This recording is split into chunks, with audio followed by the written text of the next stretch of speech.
You know, they said like 20 years ago that we would have a cure for cancer, and it's never happened. There's a lot of missing holes in the theory about cancer today. You don't do this group because you want something to look good on your resume. The cancer research was what drew me in. I definitely thought that this was something I kind of wanted to do. Oh, these are motivated people.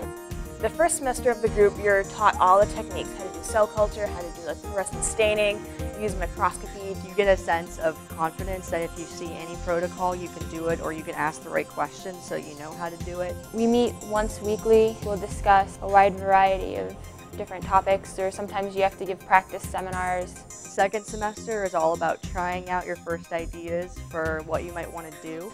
And then over the semesters, you carry it out by yourself. And then you present a thesis, and then you graduate. Since it's multiple semester, it doesn't fit easily into courses.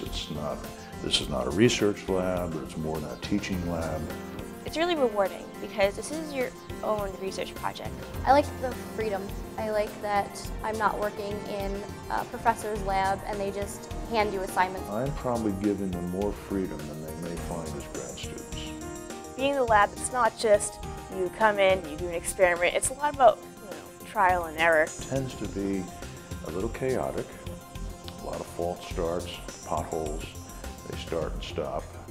I never really realized how great failure was, and it really makes you a scientist. As they stay with it, we see an evolution in the way they think about experiments. So by the time they're seniors, they really don't need me for anything. It's the accidental experiments, the ones where you're looking for something and you get something completely different.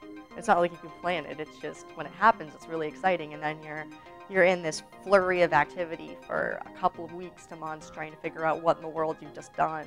The other people in the group are really passionate about what they do, and they're really excited for you when you find something exciting. If I have a problem, they'll be trying to think of something that will help me. So the program is aimed to help undergrads formulate their own project. The bigger issue is to find out more about the tumor microenvironment. I was playing with a lot of different cancer cell lines. The one that I decided to stick with is osteosarcomas, which are MG63s.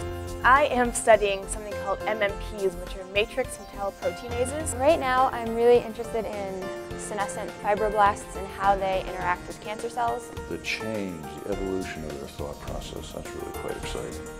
They're different people when they come in and when they go out. Completely different.